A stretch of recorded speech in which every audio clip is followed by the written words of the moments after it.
गोविंद की वैष्णव वृंद की जय, जय गौर हरि हरि।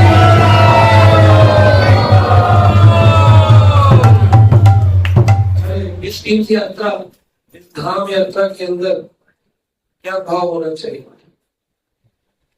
सबसे पहले तो ये जानना चाहिए इस द्वारिका धाम यात्रा में, ये द्वारिका धाम है कि द्वारिका तीर्थ है? हाँ जी। तो इसको तो द्वारिका को सप्तपुरियों में एक पुरी बताया गया। काशीपुरी, मथुरापुरी, हरिद्वार, मायापुरी, अवंतिकापुरी, कांचीपुरी, उसमें एक पुरी है द्वारिका, इसको तीर्थ बोला जाता है। पर हम लोग तो द्वारिका धाम करते हैं। तो दो प्रकार के लोग हैं, एक वो जो गुरु अनुगत नहीं है, जो वैष्णव अनुगत नहीं है, जो भक्ति के मार्ग में नहीं लगे हैं, केवल इसलिए आ गए कि हमें जाना था द्वारका, जीवन में सोचा था चलो इनके साथ चले जाओ। तो ऐसा सोचने वाले को तीर्थ का फल मिलता है, क्योंकि तीर्थ में आकर क्या करते हैं? शुद्धिकरण करते हैं, शुद्धिकरण करते हैं, प्यूरिफिकेशन।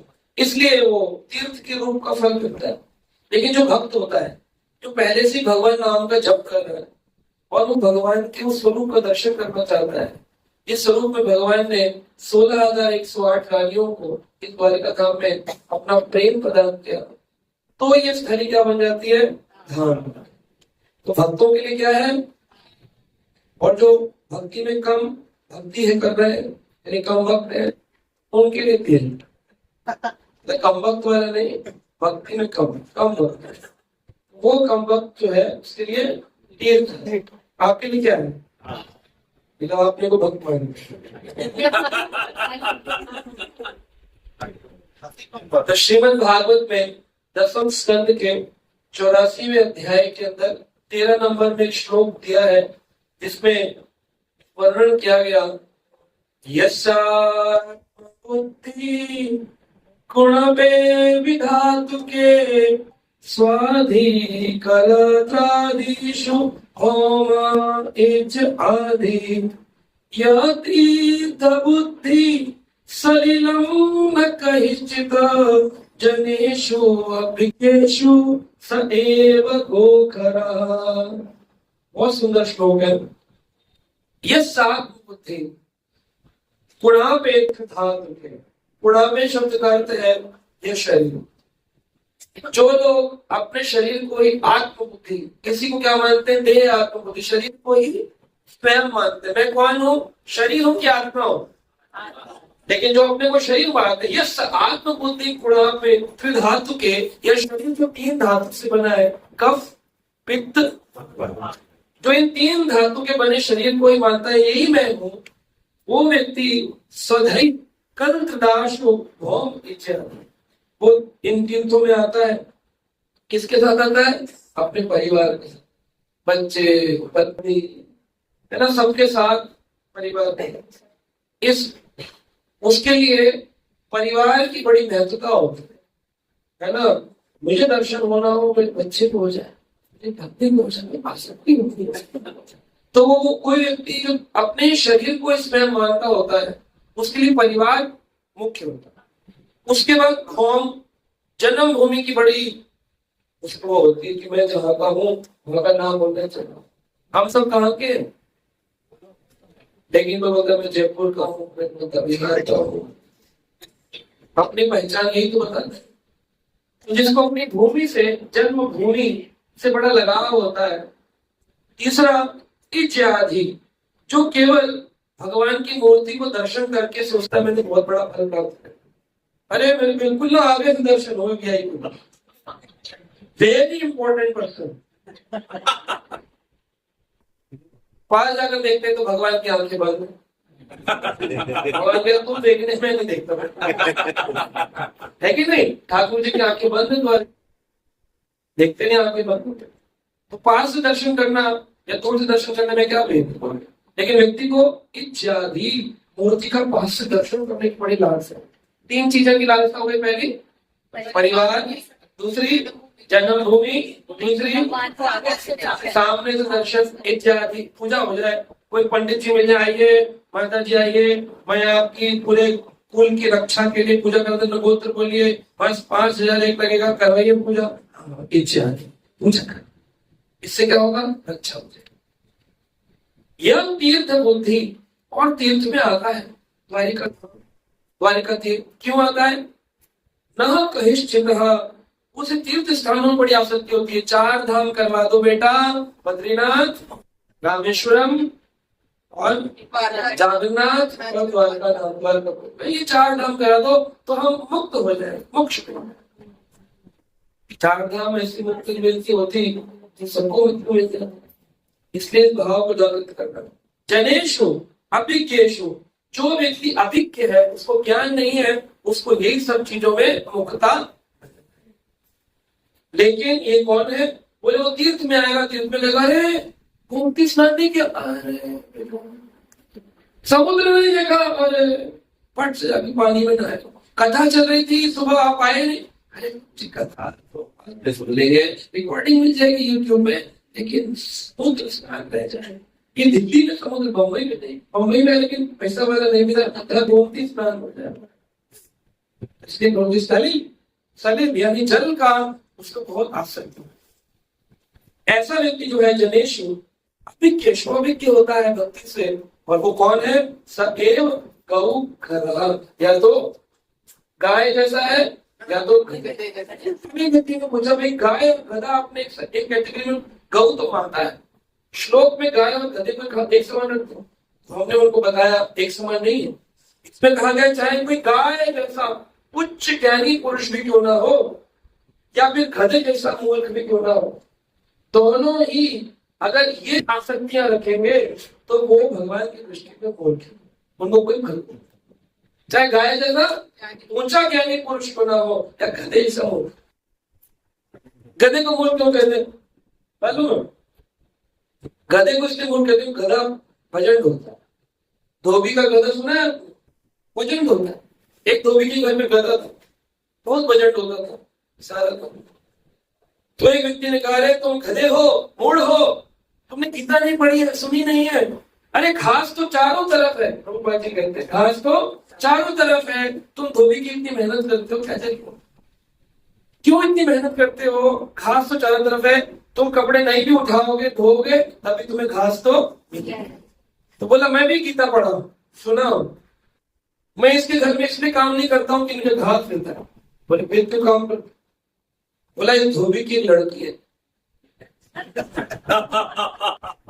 ये धोबी की एक कन्या है, और वो कन्या अपने पिता की जब बात नहीं मानती है तो पिता कहता है मेरी बात नहीं सुनती है, एक दिन तेरा विवाह गधे से करूंगा। इसी उम्मीद में मैं ढुक रहा। यही क्या है, माया है। ये क्या है, माया। और ऐसी माया है कि धेनु का जो था वृंदावन में, धेनु का सुर, धेनु मतलब गाय और धेनु का यानी गधा, इसलिए गौ धेनु, धेनु का गौ का धेनु, धेनु का। धेनु का जो था वो किसकी रक्षा करता था, तालवन।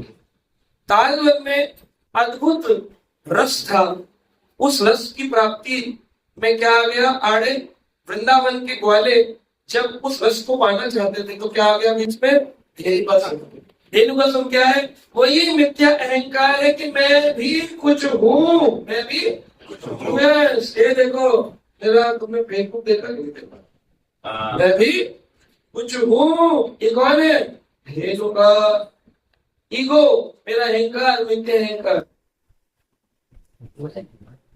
उस धेनु का ने क्या कर लिया, ग्वालों को रस पान करने से रोका। तो भक्ति का रस पान करने से कौन रुकता है, अहंकार। अजय प्रभु जी गुरु जी बोलते रहेंगे हमको क्या करना, चलो आओ पुजारी जी जरा आगे दर्शन कराओ, हमें क्या करना, सोमनाथ चलेंगे, कहाँ इनके पीछे पीछे चलते देख आएंगे, एक बार सारा आए हैं तो देखने, अरे देखना तो बता दिया, गो कर है वो जो देख देख करके देखते ही रहो। देखने के लिए, सुनने के लिए, श्रवण के लिए बनाया धाम तीर्थ। जब व्यक्ति नाम जप कर रहा, कहता है नाम जप करके मुक्ति हो जाती है, भगवत भक्ति हो जाती है, भगवत प्राप्ति हो जाती है, वो लोग धाम चले। फिर किस लिए धाम में आ रहे हो? क्योंकि यहाँ पर काम धंधे से निवृत्त होकर इकट्ठे बैठकर कथा सुन सकते हो, वहां पर फोन बजता रहेगा, घर की याद आएगी, टेंशन। इसलिए 2 घंटे 4 घंटे 5 घंटे क्या सुनो, बस हो गया धाम यात्रा। हरी हरी हरी हरी।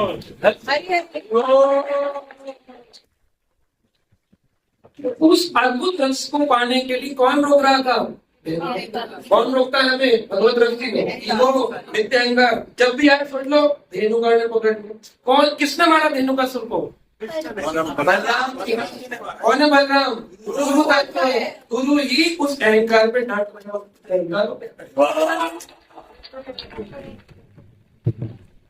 जाकर के धाम का दर्शन होता है। तीर्थ यात्रा का सही उद्देश्य ही है। तीर्थ सभी पापों से मुक्त करने के लिए बनाया गया। ये तभी हो सकता है। अब व्यक्ति बोलता है द्वारका द्वारका द्वारका बोलोगे ना तब भी तुम्हारी मुक्ति हो जाएगी। कितनी महिमा लिखी स्कंद पुराण के अंदर। स्कंद पुराण पढ़ेंगे, इतनी महिमा है द्वारका द्वारका द्वारका बोलने से ही। जो आया जो नहीं आया वहां बैठ के सोच रहा है काश में जाता, उसकी भी मुक्ति। लेकिन कब होगी? कब होगी? कब होगी? ये तभी हो सकता है जब व्यक्ति अपने अंदर परिवर्तन करने के लिए जैसा आया और वैसे ही चला गया। हम पहले भी नहीं नहाते थे सुबह, और तीर्थ में हमें प्रभु जी ने सिखाया, फिर भी नहीं नहा रहे। जब आए तब भी नहीं नहाए, जब गए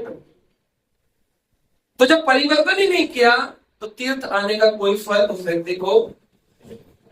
पाप वृत्ति ये पूर्ण त्याग से ही प्रारंभ होती है। जब व्यक्ति परिवर्तन करने को तैयार होगा तभी इस धाम, इस तीर्थ की कृपा होती है। आपने इतने अनेकों लोग देखे संसार में है? मक्का गए, मदीना गए, बनने गए थे हाजी, जब लौट के वापिस आए वही पाजी के पाजी। तो परिवर्तन। धाम गए तो धाम में जाकर सीखना चाहिए साधु वृत्ति क्या होती है, तिलक लगाने की महिमा क्या है, कंठी की महिमा क्या है, नाम जप की महिमा क्या है, भक्तों की सेवा की महिमा क्या है, सुबह उठ के नहाने की महिमा क्या है, क्यों नहाना चाहिए, जो हमें वस्त्र पहनने चाहिए, ये सब सीखने के लिए तो है। परिवर्तन हो गया तो धाम की कृपा। पहले जमाने में मुक्ति इसीलिए होती थी, लोग धाम में जाते थे, पैदल चलते थे, 6-6 महीने 8-8 महीने, तब वो कथा सुनते थे, साधु संग करते थे, उनमें परिवर्तन। और परिवर्तन नहीं हुआ आप में तो क्या होगा? जहाँ थे तो जैसे बीमारी में औषधि के साथ परहेज भी करना होता है। धाम में आई औषधि है, दवाई, लेकिन परहेज क्या है? अवगुणों का त्याग करना ही पड़ेगा। जो चीजें गलत हैं उनको मान लो, अड़ो मत। अरे हमने तो नहीं सुना, हम क्यों करें, हम तो ऐसा नहीं पालन करेंगे, मत करो। जैसे भी थे वैसे के वैसे वापिस करें। इसलिए इस धाम में आने पर साधु संतों के प्रति कथा सुनना ये सबसे मूल कारण है।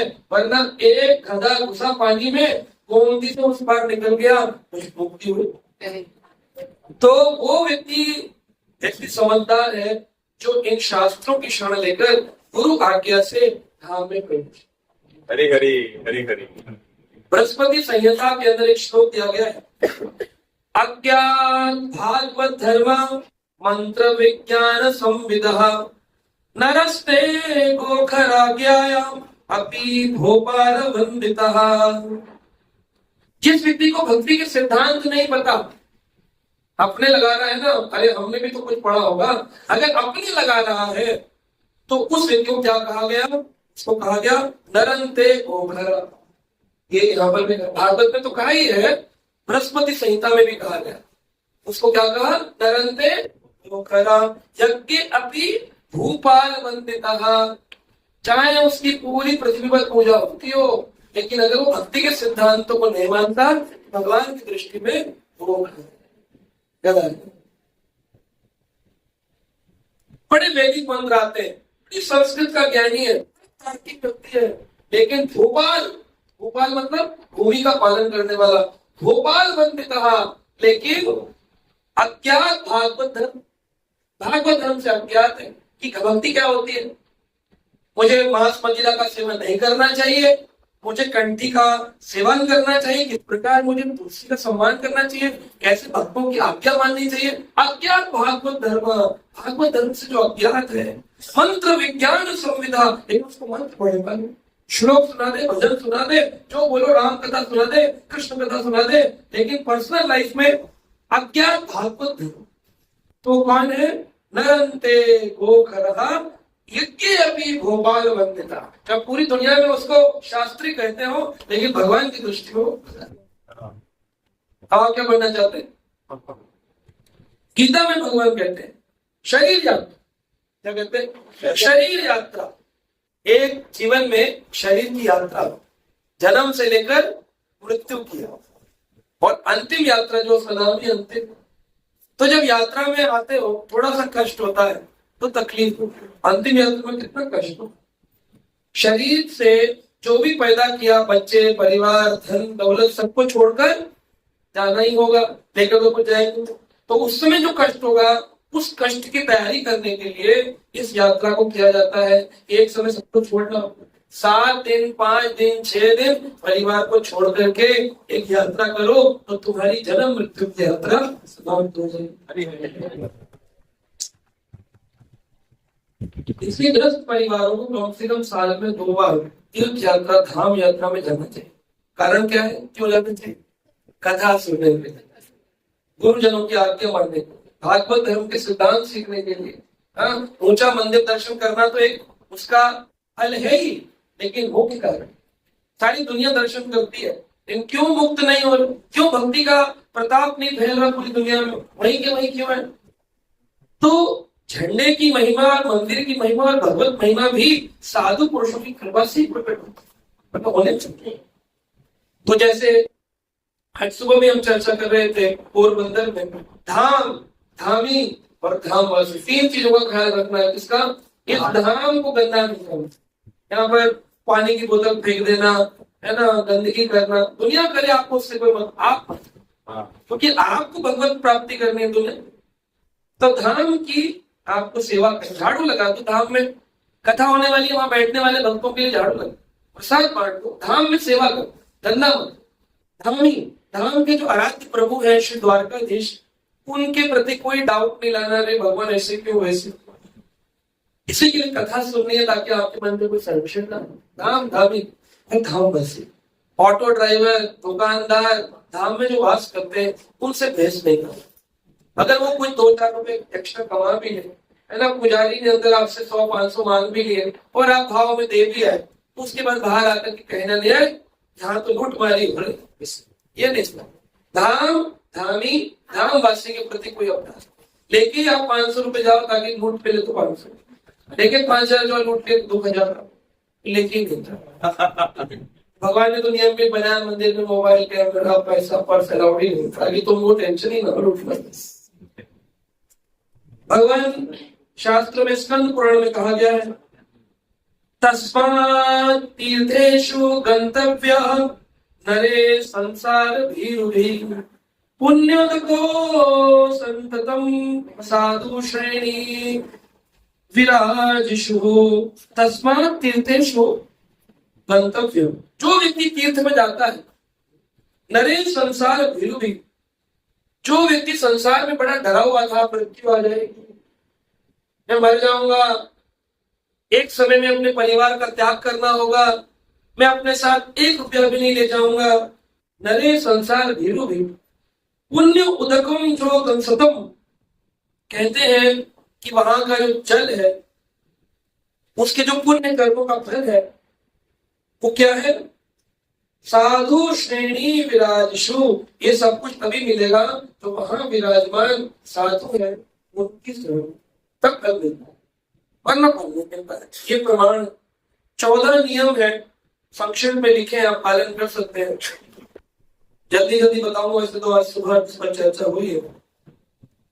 बाहर से भी शुद्ध रहे और अंदर से भी शुद्ध रहना है। झूठे मुंह, गंदे कपड़े, भगवान का दर्शन करने नहीं जाना चाहिए। साफ सुथरे स्नान करके, तिलक लगा के जाना चाहिए। वैष्णव ड्रेस पहन के, वैष्णव परिधान में, माता जी साड़ी में, प्रभु जी को धोती कुर्ता में जाए। शादी में जाते हो तो फट से सूट पहनते, क्यों? बारात में जाते, बारात की ड्रेस मालूम, भगवान के दर्शन की ड्रेस नहीं मालूम। वहां टाई लगा के जाते, तुम्हारा इंटरव्यू है, यहाँ बोलते क्या ड्रेस, भगवान तो भाव का, भगवान कौन भूखा है? तो हमने अपनी बुद्धि से बना रखे नियम, इसलिए शास्त्रिक नियम ये कहता है कि हमको वैष्णव परिधान में दर्शन, तिलक लगाना चाहिए। ये तिलक क्या है? ये बताता है जैसे स्त्री माथे में सिंदूर लगाती है कि मैं इस व्यक्ति की कौन हूँ, ब्याह का पत्नी हूँ, इसकी शरणागत हूँ। तो भगवान की शरणागति का लक्षण है ये। इसके नहीं है भगवान ने अच्छा था, ये तो कोई और स्त्री है, मेरी पत्नी नहीं। 16,108 तो है ही है, आप उसमें और जुड़ना चाहो, क्या होना चाहिए? शरणागति का लक्षण। और क्या होना चाहिए? कथा सुननी चाहिए, धाम में आके कथा सुनो, नोट्स बनाओ, ताकि आप इतने, आपके पास स्मरण शक्ति नहीं है कि घर जाके यथारूप। शास्त्र पढ़ो, धाम में आके कमरे में जाओ तो फेसबुक में गाने में सुनो, क्या सुनो? शास्त्र पढ़ो, पढ़ लो। यहाँ पर आके गीता पढ़ ली, भागवत पढ़ ली, कोई ग्रंथ पढ़ लिया, थोड़ा बहुत जितना पढ़ सको। यहाँ पर दर्शन करो भगवान, और धाम में भक्तों की आज्ञा अनुसार स्नान करो, भगवत नाम का जप करो, जितना अधिक जप कर सकते हो भगवत नाम का। 16 माला तो करते ही हो, पूरा दिन जितना हो सकता है। भगवान का सदा स्मरण रखो कि भगवान आपको देख रहे हैं। हाँ, भूल जाते हो कम से कम तीर्थ में, धाम में, क्या जितना हो सके सहन करो। अगर एक भक्त ने आपकी सीट पर बैठ गया जिस पर आप बैठकर आए थे, तो ये मत कहो बुद्धि नहीं है, मेरी सीट पर बैठे। तो पूछो महाराज, आपके पिताजी ने बोलिंग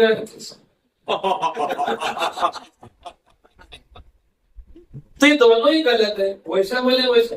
अगर वो बोले क्या तू मेरी सीट पर बैठ गया, कहना चाहिए हरे कृष्णा क्षमा कर दीजिए प्रभु।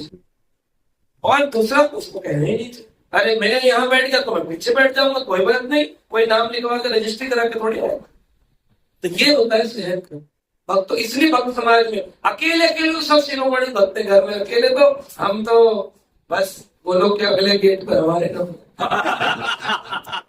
भक्तों के संग आओगे तो पता चलेगा कितनी सहन शक्ति। कोई बोलेगा उल्टा, कोई धक्का तो फिर देखेंगे सहन, फिर आंखें लाल, क्रोध, और अगली बार मैं नहीं आऊंगा। बस यही तो है सहन शक्ति। अकेले तो सब तीरंदाज होता, एडजस्ट करना सीख। भगवान को बड़ा पसंद है। प्रचेताओं के प्रसंग में भागवत में जब साथ है कि प्रचेताओं ने पूजा करी तो भगवान शिव भी आए, भगवान कृष्ण। सारे सोमनाथ और द्वारकानाथ रहेंगे अगर भक्तों के बीच प्रेम करना सीख जाओ। भक्तों को चिड़चिड़ कर रहे हैं, सोमनाथ जी है भगवान मेरा सब में वास है, सब इंसानों में, सब जीवों में मैं वास करूं। उनके प्रति घृणा, उनके प्रति द्वेष, और यहाँ आकर लंबी लंबी दंडवत मार अस्वीकार करो। तो भगवान संसार में प्रेम करो। भगवान आपको जाना नहीं पड़ेगा, भगवान का एक भक्त है बड़ी दूर से है, झारखंड से बाहर खड़ा, भगवान बाहर हरि हरि प्रजन्मा मत करो। प्रभु जी ने उनको माला पहना दी, लगता है ये कोई बड़े व्यक्ति होंगे, हमको तो इसको कहते हैं प्रजन्मा। अरे प्रभु जी के सामने जो है उन्होंने पहना दी, और उनका भाव, उनका क्या संबंध है? नहीं, हम पूरा एनालिसिस करो। Analysis give you analysis. बुद्धि खराब हो जाती, भक्ति छूट जाती है। ऐसे में बहुत सारे लोग जाता हूँ, पहले धाम में चढ़ चढ़ के सेवा करते थे, लेकिन आज वो मंदिरों में दिखाई नहीं दो, दीक्षित भी नहीं, गायब है। क्यों? मन का खराब है। यही है प्रजन्मा, यही है अपराध। जब भी खाएंगे धाम में प्रसाद ही खाएं। 8 बजे मिले, 9 बजे मिले, थोड़ा सहन कर लो।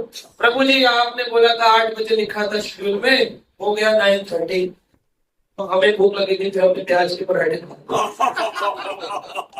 ऐसा मत करो। तीर्थ में आकर कम से कम भगवान का प्रसाद दे लो, और जितनी तपस्या हो सकती है।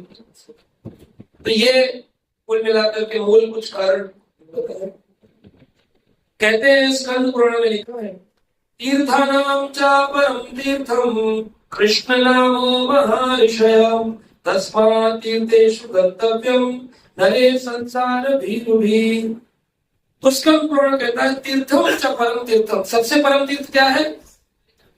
कृष्ण नाम महर्षि। हे महर्षियों, भगवान का नाम ही सबसे बड़ा तीर्थ है। जिस व्यक्ति के हाथ में जप माला नहीं है, भगवान का नाम नहीं करता, द्वारकाधीश आप देखेंगे उनकी आंखें बंद है, खुलेंगे। देखना जाके पास में बिल्कुल वीआईपी दर्शन, आंख बंद करो। तो नाम ही भगवान का, लेकिन जो भक्त जाएंगे भगवान नाम क्या उनके लिए खुल जाएंगे? कैसे खुलेंगे हम बताएं। हरि हरि। तस्मात् तीर्थेषु गन्तव्यम् नरे संसार धीरुभि। उसका सारा भय समाप्त हो जाता है जो भगवत नाम जपता हुआ हाथ में जप माला लेके, हे कृष्ण करुणा सिंधु दीनबंधु जगत्पते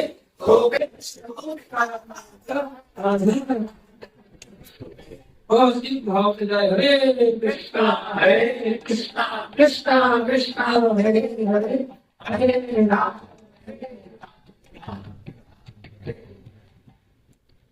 शास्त्र में कहा गया कि साधु पुरुषों को क्या जरूरत है? बड़े बड़े ऋषि महर्षि महात्मा महाराज प्रभु जी आते तीर्थ, हम तो चलो गृहस्थ आ गए, इतने बड़े क्यों आते? बोले युधिष्ठिर महाराज कहते हैं विदुर को देखकर तीर्थम कुर्वन्ति तीर्थानि। जिस व्यक्ति के हाथ में हमेशा जप रहता है, जिसके मुख में भागवत कथा रहती है, जिसके कानों में भागवत, जब ये सारी चीजें रहती है तो वो जहां चलता है तीर्थम कुर्वन्ति तीर्थानि, उसको फिर तीर्थ में आने की जरूरत नहीं है।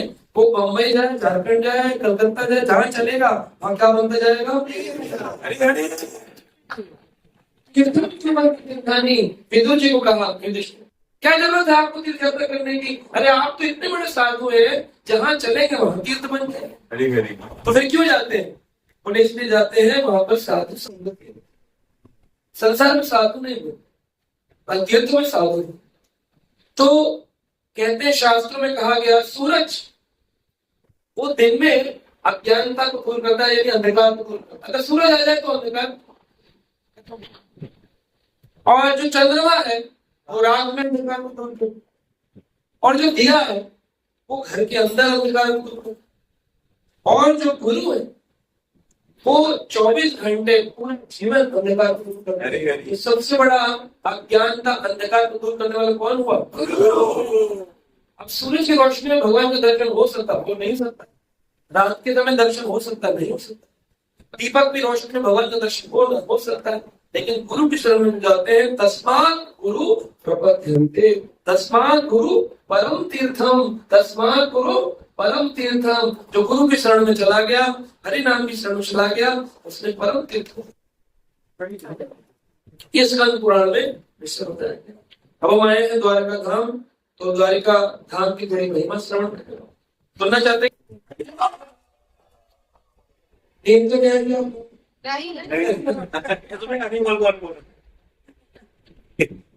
तो शास्त्रों में 7 मोक्ष नगरियां बताई गई, 7 मोक्ष नगरियां जहां जाने से मुक्ति मिलती है। कौन सी है? काशी, काशी यानी बनारस, काशी के लोग भी आए हुए हैं। काशी, कांची, कांचीपुरी दक्षिण भारत में है, वरदराज कृष्ण कांचीपुरी, और माया यानी कि हरिद्वार, मायापुर, तब अयोध्या और अयोध्यापुर, द्वारवती अपी द्वारिकापुर, मथुरा मथुरापुर, अवंतिका यानी उज्जैन अवंतिका, काशी कांची मायया तब अयोध्या द्वारवत अपि, मथुरा अवंतिका चैव सप्तपुरी अत्र मोक्षदः।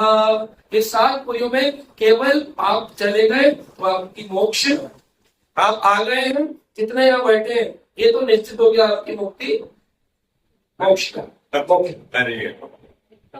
लेकिन जो भक्त होता है वो कहता है मोक्ष नहीं चाहिए, को आया जब मुक्ति नहीं चाहिए तो मोक्ष नगरी में क्या करने हैं?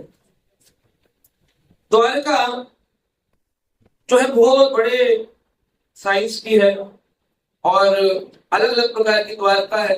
मूल द्वारका, स्वर्ण द्वारका, जहाँ बैठते हैं सोमवती द्वारका, कल हम जाएंगे भेंट द्वारका, पानी के नीचे समुद्र द्वारका, बड़ी सारी द्वारका नगरी है। तो इस द्वारका जिसमें आप बैठे हैं इसको सोमती द्वार, गोमती द्वार, गोमती है, सोमती है, सोमनाथ की है, गोमती गोमती द्वार। क्योंकि यहाँ गोमती नदी है जो गंगा यमुना से उसकी महिमा जब स्नान पर जाएंगे तो श्रवण करेंगे, गोमती की महिमा। एक द्वारका जो थी वो पानी के नीचे, तो पूरी द्वारका चलेगी तो फिर आप कौन सी द्वारका देखते हैं? तो इसकी भी बड़ी लंबी लीला है, पूरी तो मैं नहीं सुना सकता हूँ, जल्दी जल्दी सुना सब संक्षिप्त में। द्वारका के कई सारे नाम हुए। द्वारका का एक नाम है, बोलिए सब लोग, द्वारका, द्वारवती, कुशस्थली, अनंत क्षेत्र, चक्र क्षेत्र, गोमती द्वारका, त्रिविक्रम क्षेत्र, मोक्ष धाम। ये तो इसके मूल नाम है, मुख्य मोबाइल अनेकों नाम। आपको पता था इतने सारे नाम? आप अकेले आते तो द्वारका नाम द्वारका क्यों है? क्योंकि परम ब्रह्म कृष्ण को पाने का जो द्वार है, द्वार यानी गेट, जिस द्वार में प्रवेश करते ही परम ब्रह्म की प्राप्ति हो, उस द्वार को बोलते हैं द्वार। इसमें जाने में क्या मिल जाएंगे? कुशस्थली इसका नाम है। कहते हैं बलराम जी के जो ससुर थे उनका नाम था रेवत, उनकी पत्नी थी बलराम की रेवत। तो महाराज रेवत के यहाँ पर कुश बिछाकर, कुशाघास, कुश बिछाकर समुद्र के मध्य में, जहाँ भगवान ने बाद में द्वारिका बनाई, समुद्र के मध्य में एक बड़े यज्ञ का आयोजन किया था। उस समय समुद्र के बीच में उन्होंने कुश घास बिछाई और इतने तपोबल से थे कि नीचे कुशाघास डूबी नहीं पानी। समुद्र के मध्य में उन्होंने क्या किया? यज्ञ किया कुश बिछाकर, इसलिए नाम पड़ गया कुशस्थ। कुश आप देखिए कई जगह लिखा होगा बोर्ड में कुशस्थ, अब तो ये क्या कुशस्थ पता होगा इसके कुशस्थ।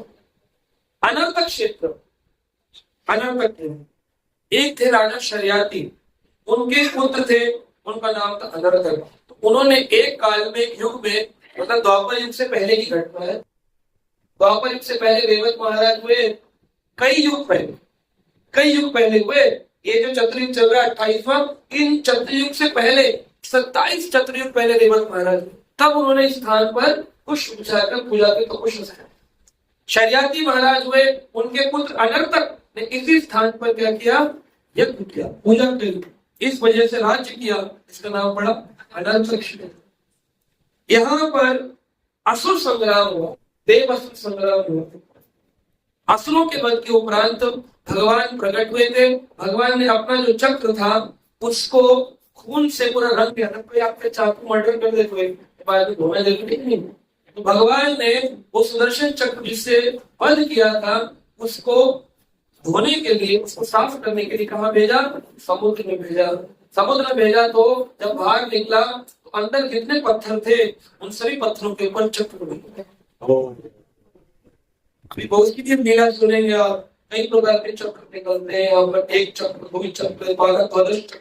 बुद्ध स्थान में देखिए शिलाएं निकलती हैं, चक्र बने। कब बने? वो भगवान ने चक्र धोया तो चक्र बन गए। तो चक्र तो घूमता रहेगा ना, जहां जहां घुमा चक्र चेंज हो। कहते हैं यहाँ पर अगर कोई 6 महीने भजन कर ले और रोज गोमती में स्नान कर ले तो उसके भी हाथों में चक्र बन गए, क्योंकि सदा भगवान का चक्र यहाँ रक्षा कर रहा है। कई बार यहाँ पर आक्रमण हुए, बड़े बड़े ज्वार भाटे आए। जब 1965 का युद्ध हुआ उस समय पाकिस्तान के बड़े बड़े हेलीकॉप्टर, क्योंकि ये पास ही है, बॉर्डर है, तुरंत यहाँ पर आकर बम गिराते थे। बम पानी के पास जैसे वो आते थे गिराने तो मंदिर के ऊपर नीचे से ज्वार भाटा आता था ऐसे करके, और उनका वो बम कई बार पानी में गिर जाता था समुद्र में। और एक बार भी एक भी बम द्वारका में नहीं गिरा। क्यों नहीं गिरा? अंदर भगवान का पूरी द्वारका में चक्र चल रहा है, चक्र थे। गोमती के तट पर है, इसका नाम है गोमती। त्रिविक्रम क्षेत्र भी इसका नाम है त्रिविक्रम। त्रिविक्रम कौन है? कौन है त्रिविक्रम? भगवान वामन ने जब 3 पद भूमि में 2 लोग नाप लिए, ऊपर वाले और नीचे वाले, तीसरा पैर कहाँ रखना, वो त्रिविक्रम कहलाए। वो त्रिविक्रम भगवान आए थे यहाँ पर। दुर्वासा ऋषि बड़े शक्तिशाली तपस्वी ऋषि हैं, स्नान करने गोमती मैया के किनारे रहे। उन्होंने वहां पर कुश बिछा करके तपस्या करी और कहते वहां पर एक दैत्य आ गया। उस दैत्य ने उनके ऊपर आक्रमण कर दिया। वो जब आक्रमण किया तो वो घबरा गए। दुर्वासा ऋषि के तो बहुत सारे असुर आ गए लड़ने के। तो उस काल में दुर्वासा ऋषि नीचे पाताल में गोमती के नीचे चले गए। नीचे होते होते होते होते एक लोक पार हुआ। कौन सा? तल। फिर एक और लोक पार किया वितल। फिर एक और लोक पार किया सूतल। सूतल में जब पहुंचे तो भगवान को देखा तो वहां बलि महाराज के लिए भगवान खड़े थे त्रिविक्रम। तो उन्होंने प्रार्थना बोले, अरे दुर्वासा यहाँ किससे आए? बोले प्रभु ऊपर पृथ्वी लोक पर असुरों ने आक्रमण कर दिया है उस गोमती के किनारे, गोमती नदी के किनारे। तो भगवान बोले अच्छा चलो मैं चलता हूँ। तो भगवान फिर वहां से उनका साथ लेकर के जब समुद्र से बाहर निकले, कौन से भगवान? वामन भगवान। उन्होंने सारे असुरों का वध किया। तो वहां से बोले तपस्या किया। इसलिए स्थान का नाम पड़ गया भगवान वामन में प्रकट हुए। इतनी थोड़ी है। तो 7 पुरियों में से एक पुरी है जिसका नाम एक मोक्ष पुरी, मोक्ष धाम। शास्त्रों में कहा गया, बड़ा सुंदर यहाँ पर, बड़ी सुनने वाली बात है, ध्यान पूर्वक सुनो। यदा मतिं च कुरुते द्वारका गमनम प्रति। अगर कोई व्यक्ति सोच ले कि मुझे द्वारका जाना है, यदा मतिं च कुरुते द्वारका गमनम प्रति, द्वारका जाने की केवल इच्छा करो, जा नहीं पाए। बहुत सारे भक्त थे, किसी के घर में मृत्यु हो गई, किसी के घर में व्याधि हो गई, नहीं आ पाए, टिकट बुक सब कुछ बुक कर लिया, लेकिन उन्होंने मति तो रखी। यदा मतिं च कुरुते द्वारका गमनम प्रति तदा नरक निर्मुक्तम गयन्ति पित्रो देवी।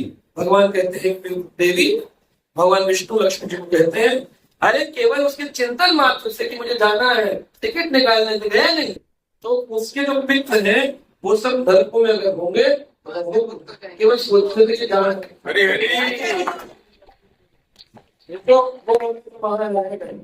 तो आगे उनका भी कुछ होगा। हरे हरे। उनके लिए यावत् पादानि कृष्णस्य मार्गे गच्छन्ति मानवाः।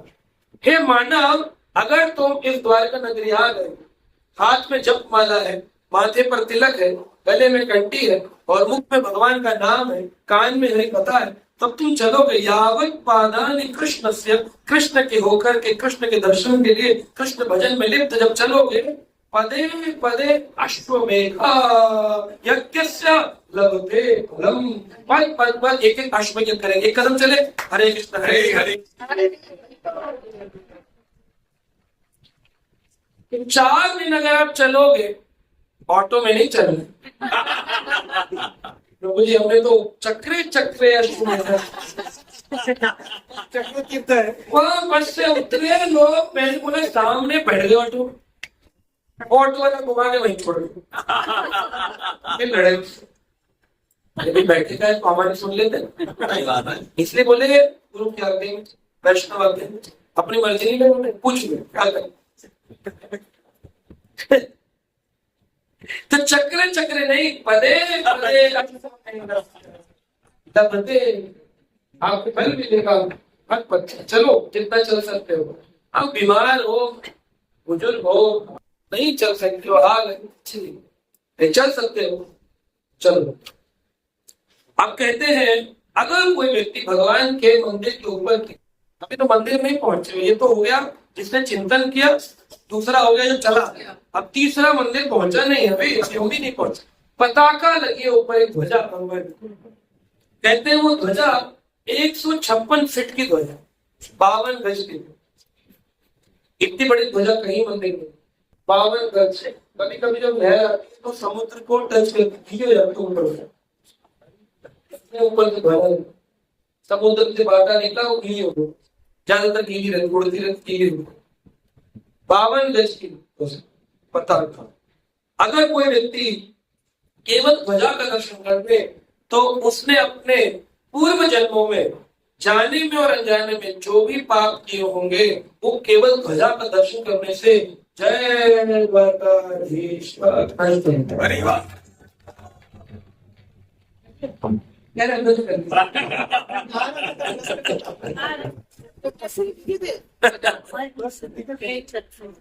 पश्यन् श्रवणाम कथाम। अब सुनो, ये तो हो गया ध्वजा वाले, अब ध्वजा दर्शन करने का बैठ गए कथा में, तो फिर पश्यन् यानी भगवान को देखना, श्रवणान भगवान की कथा सुनना, पश्यान् श्रवणान कथा तस्यं द्वारका इति वदनम कच्चितः दृष्ट्वा धृतृतृणम मृत्युम गतो यान्तिम पराम।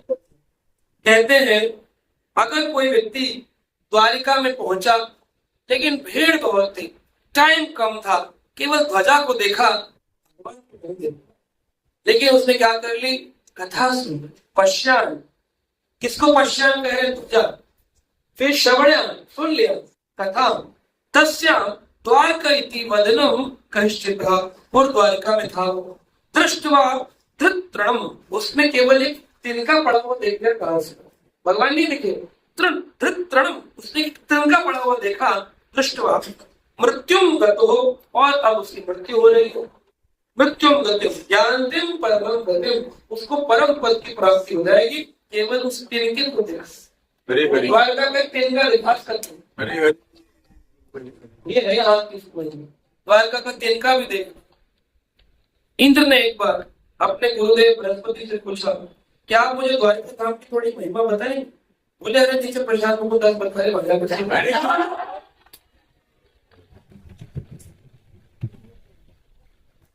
लेकिन वो बोला नहीं गुरु जी, मैं तो आपसे ही सुनू। तो फिर इंद्र को बृहस्पति जी बताने लगे। बृहस्पति जी बोले, द्वारका नाम विख्याता कली दोषे निवर्तित। अगर कोई व्यक्ति द्वारका नाम बोले, बार बार क्या बोले, द्वारका, क्या बोले, मैं तो बोल ही नहीं रखा, हमने ही बोले, बोलो सिखा दो, कहीं बोलो द्वारका, नाम विख्यात हो, द्वारका नाम ही बोल दिया, कलो दोषो निवर्तित, सारे कलयुग के दोष खत्म हो गए। तो एक बार 5000 साल पहले वेद व्यास जी ने एक कंपैरिजन किया और एक कंपैरेटिव चार्ट लिखा। कहते हैं कि द्वारिका के अंदर जब कोई व्यक्ति आता है तो कि ये तीर्थों में महान तीर्थ है, तो यहाँ 3.5 करोड़ तीर्थ विराजमान है। कितने? अब एक एक तीर्थ का दर्शन करना हो तो कितने काल रहना होगा? 3.5 करोड़ तीर्थ है। कैसे रहे 3.5 करोड़? शरीर के अंदर 3.5 करोड़ रोम थे, है कि नहीं? हमारे जो रोम है कितने? 3.5 करोड़। और तीर्थ कितने? शब्द दर्शन कैसे? तो क्या करो, केवल द्वारिका में एक बार दंडवत प्रणाम कर दो, तो आपका 3.5 करोड़ रोम, जब 3.5 करोड़ तीर्थ को स्पर्श कर जाएंगे, आपको 3.5 करोड़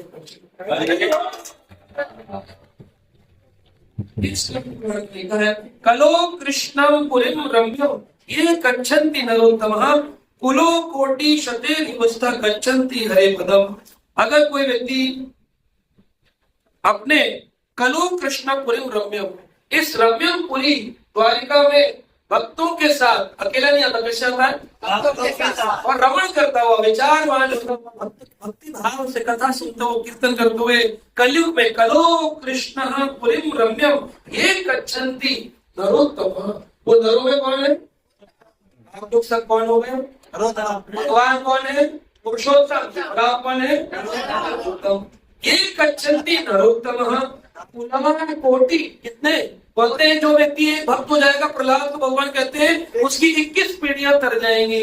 यहाँ कहते वेद व्यास जी, कुला कोटि, करोड़ों करोड़ों कुल के लोग अगर कोई द्वारका आया, शते युवस्था गच्छन्ति हरे पदम, सबको हरि पद प्राप्त होता है। आप यहाँ आकर भक्ति करेंगे, अगर भजन करेंगे, अगर केवल ऑटो लेकर के घर में भैया और कौन कौन सी जगह रह गई, भैया घर वाले पूछेंगे भैया और बताओ गाइड भैया, ये करोगे तो कुछ 3.5 करोड़ रोम रोएंगे।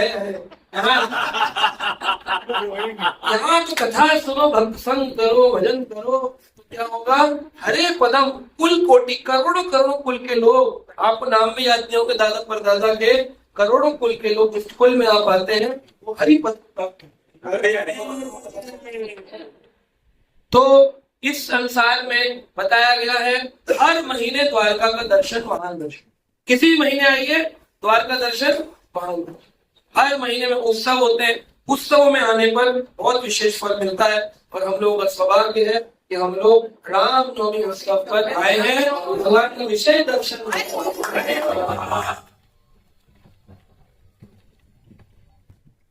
वशिष्ठ मुनि ने एक कथा बताई, कहते हैं एक बार, बड़ी सुंदर कथा, मुझे तो बड़ी अच्छी लगी, पता नहीं आपको लगे। एक बार क्या हुआ, एक त्रिदंडी स्वामी, कैसे थे, दो प्रकार के होते हैं, एक दंडी और त्रिदंडी। मायावादी एक दंडी होते हैं, वैष्णव लोग त्रिदंडी। त्रिदंडी स्वामी थे वो दशमेध घाट के ऊपर, दशमेध घाट का है प्रयागराज। हम इतनी बोले प्रभु जी आप द्वारका तीर्थ कथा सुना रहे पुराण से और बृहस्पति संहिता से, कहां से निकल करके, अरे हमने तो सुना था तीर्थों के राजा प्रयागराज। प्रयागराज में अश्वमेध घाट सुना होगा, जहां पर भगवान चैतन्य ने शिक्षा प्रदान करी थी। उस घाट पर बैठकर त्रिदंडी स्वामी यानी वैष्णव हो गए, वो बैठकर क्या कर रहे थे, गायत्री संध्या कर रहे थे। अब पूछे वैष्णव, तभी क्या हुआ, एक स्त्री स्नान करने के लिए अश्वमेध घाट, अब वो जो थे उनको ऐसा लगा कि ये स्त्री कहीं मेरी ओर देख रही, वो गायत्री भी करते रहे, बोल सकते नहीं थे, आंखों से इशारा उधर देखो, तो वो सोच कह रहे हैं कि मेरी तरफ देखो, तो और देख रहे हैं, वो कहे उधर देखो उधर देखो, दोनों के आपस में आंखें क्या हो गई, लड़ी नहीं, चार, लड़ना नहीं है ये, लड़, आंखें चार हो गई। जब चार हो गई वो आंखें, तो उनको प्रेम हो गया और उन्होंने कहा संध्या बाद में होगी, पहले चर्चा करें इससे। तो उन्होंने अपनी गायत्री निकाली और चर्चा शुरू की। अब चर्चा करते करते उनको बड़ा प्रेम हुआ। कहते हैं कि वो स्त्री जो थी वो अच्छी स्त्री थी, उसने बोला कि आप मुझसे विवाह करेंगे। अब संन्यास के बाद वापस गृहस्थाना, तो वातांश यानी उल्टी करी और वापस, वातांश संन्यास, उल्टी करी तो वातांश हो गए। बोले अब तो संन्यास था लेकिन अब शादी कर ली, अब रहने लग गए, तो उनको अपराध भी लग गया संन्यास। तो इस प्रकार से वो स्त्री जो थी उनको मांस भक्षण भी कराने लगी, उनका वैष्णव नियम भी टूट गए, गायत्री भी टूट गई, लेकिन इतने आसक्त हो गए अजामिल की तरह, वो एकदम उसके कहे पर चलने लग गए। नॉनवेज भी होने लगा घर के अंदर, मांस मदिरा मछली मछली सब खाने लग गए, एकदम पापी हो गए। अब थे तो बड़े सन्यासी, वस्त्र तो बड़े अच्छे थे, लेकिन अंदर सारा गड़बड़ हो गया। जब ऐसा हुआ तो एक दिन वो एक जंगल में बड़े उदल करते अकेले, वहां पर एक मतंगी आ गई। मतंगी कौन होती है, तांत्रिक सरस्वती। एक सरस्वती होती है विद्या सरस्वती, एक होती है गोलोक की सरस्वती और एक होती है तांत्रिक सरस्वती। तो तांत्रिक विद्या का ध्यान देती है, काला जादू सिखाती है, उस सरस्वती का नाम है तांत्रिक सरस्वती। उसको मतंगी कहे। वो मतंगी आ गई और उसने अपना जाल फैलाना शुरू किया। उसने कहा पहले गिरा हुआ आदमी, मुझे ऐसे आदमी अच्छे लगे गिरे हुए, और उसने घृत कर्म करने के लिए उनको आकर्षित किया। तांत्रिक देवी ने तांत्रिक विद्या से उनको अपनी ओर आकर्षण किया। अब जो व्यक्ति प्रयागराज तीर्थ में रहा हो, उसके सारे पाप धल गए हो, जिसने त्याग संन्यास दिया हो, जो संध्या वंदन करने वाला हो, वो स्त्री के कारण गिरा और अभी मतंगी कर और गिरा। बड़ी ही दुखदायी स्थिति हो गई। और एक दिन कहते हैं कि उनके प्राण छूटे तो यमराज के लोग कहा गया इसने तो बड़े पाप किए हैं, जितनी भी पशु योनियां हैं, इसने मांस खाया है, इसने ये खाया है, वो खाया है, गंदा अभक्ष्य भोजन खाया है, तुलसी का अपराध किया, भक्तों का अपराध किया, गुरु अपराध किया है, इसको तो कहाँ जाना होगा, निचली योनि में जाना। तो सारी योनि में, पशु योनियों में वो जाने लगता है। जाते जाते एक योनि थी राक्षस, उनको राक्षस भी बनना पड़ा। अब राक्षस बन गए तो राक्षस को खून पीना अच्छा लगता है ना, आपने देखो फिल्मों में खून पीते हैं, वो खून पीने में, और वो विंध्याचल पर्वत पे रहे। तो एक दिन एक व्यक्ति साधारण, कोई बड़ा सन्यासी नहीं, ग्रस्त आदमी आ रहा था, उसके कंधे पर प्रसाद था और वो कंधे पर झोला टांग के यहाँ का प्रसाद लेकर जा रहा था। तो उस राक्षस ने देखा और खाने के लिए दौड़ा।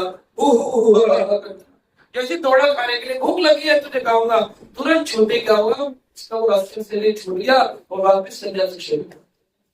जब हो गया तो वो हैरान हो गया कि वापिस मेरा शरीर। तो उन्होंने पूछा, अरे भाई तुम कौन हो, कहाँ से आ रहे हो? बड़े प्रश्न किए। बोले कुछ नहीं, मैं तो साधारण भी हूँ, ग्रस्त हूँ, परिवार के साथ रहता हूँ, लेकिन मन में एक भाव था कि कभी द्वारिका धाम का दर्शन करूं। गया था, द्वारिका का दर्शन किया, हाथ में प्रसाद लिया, प्रसाद लेके वापस घर जा रहा था। केवल ये धाम में नहीं आया राक्षस, धाम यात्री को वापस जाते हुए केवल देख लिया, छूने के लिए बड़ा छुआ भी नहीं, केवल उसके नजदीक आया, उसमें इतनी शक्ति आ गई, वो राक्षस योनि से मुक्त। हरे हरे। और घर जाओगे तो मुझे आपको कितनी शक्ति, पूरे मोहल्ले के मोहल्ले शुद्ध हो गए। तो ये है, मोहल्ले शुद्ध होते हैं। प्रभास क्षेत्र से लेकर द्वारका तक, कहते हैं प्रभास क्षेत्र जहाँ सोमनाथ के, वहां से द्वारका तक ये 100 योजन की भूमि है। कितनी? 100 योजन यानी 1200 किलोमीटर।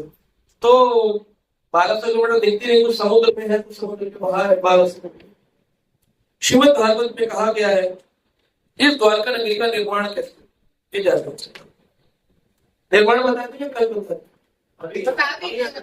अभी श्रीमद् भागवत में कहा गया 10वें स्कंद में, कितने दिन में द्वारका नगरी का निर्माण हुआ।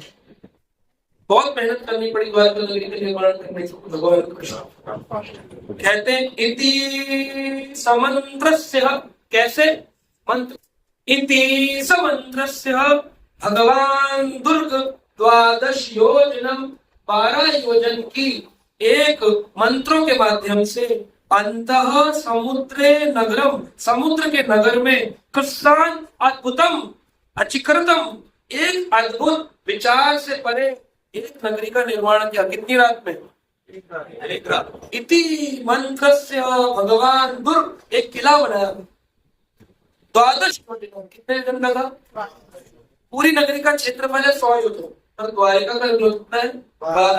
12 योजन, मतलब कितने किलोमीटर हो गए? एक योजन में 12 किलोमीटर, कितना हो गया? लगभग 144 किलोमीटर।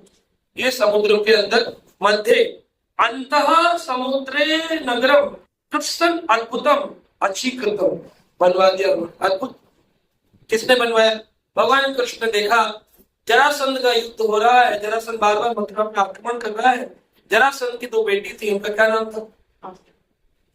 क्या नाम था जरासंध की बेटियों का? क्या नाम था? अस्ति क्रांति। एक कंस की पत्नियां था, जरासंध उनका पिता था। जब कंस मर गया तो बेटियां उनकी विधवा हो गई। पिताजी को विधवा बेटी अच्छी लगेंगी तो उसने कहा युद्ध करो। कंस ने बोला कंस को मारा है, अब मैं कृष्ण को मारा। तो जरासंध ने 23 अक्षुणी सेना लेकर 17 बार मथुरा पर भागा। 18वीं बार जब आक्रमण करने वाला था तो भगवान बोले अब मथुरा पर आक्रमण होगा, मुझे बचाना है, क्योंकि इसने क्या किया है? ब्राह्मणों से आशीर्वाद दिया है, विजयी भव। इसलिए भगवान ने विश्वकर्मा जी को बुलाया। विश्वकर्मा जी आपके लिए सेवा। विश्वकर्मा जी बोले क्या सेवा? बोले तुमको एक रात के अंदर समुद्र के मध्य में एक नगरी का निर्माण, तब उसका नाम नहीं था, एक नगरी का निर्माण। विश्वकर्मा जी बोले बड़ी अच्छी सेवा दी है प्रभु, शक्ति भी दीजिए। भगवान बोले ठीक है। भगवान ने अपनी संकल्प शक्ति प्रदान की। क्या शक्ति? भगवान संकल्प करते, संत संकल्प प्रभु ने एक शक्ति प्रदान करी। उस संकल्प शक्ति से कृपा पाकर विश्वकर्मा जी आए और समुद्र देव की प्रार्थना करने लगे। बोले हे समुद्र देव, इस जगह कुछ स्थली पर रेवत महाराज ने तपस्या, यहाँ पर शरियाती महाराज ने राज्य किया, यहाँ पर आप त्रिविक्रम रूप में प्रकट हुए।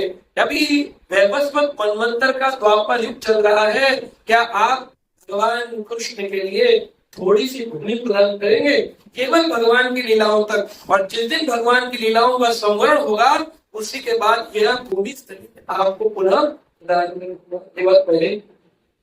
समुद्र देव बोले अरे तो बड़ी अच्छी बात, मैं भी भगवान की सेवा में लगूंगा।